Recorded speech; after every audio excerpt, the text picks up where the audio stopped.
ఒత్తు పదాలకు సంబంధించి ఒక యాక్టివిటీ చూద్దామండి. చూస్తున్నారు కదా. దావత్తు,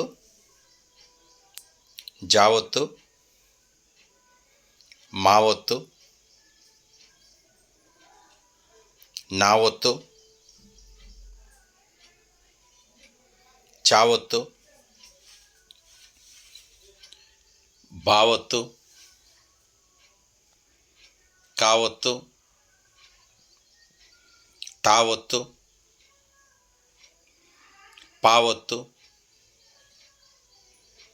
తావత్తు, గావత్తు, డావత్తు, జావత్తు. వీటితోటి మనం యాక్టివిటీ చేద్దాం. చూడండి ఇప్పుడు.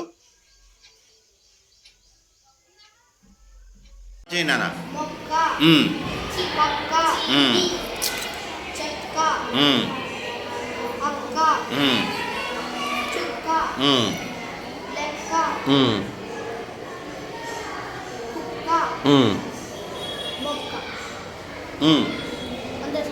ఓకే, చదివేసావా?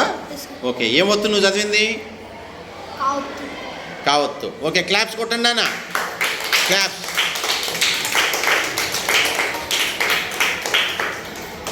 బాగా చదివాడా? ఓకే, వెరీ గుడ్ నాన్న, వెరీ గుడ్. కావత్తు కదా.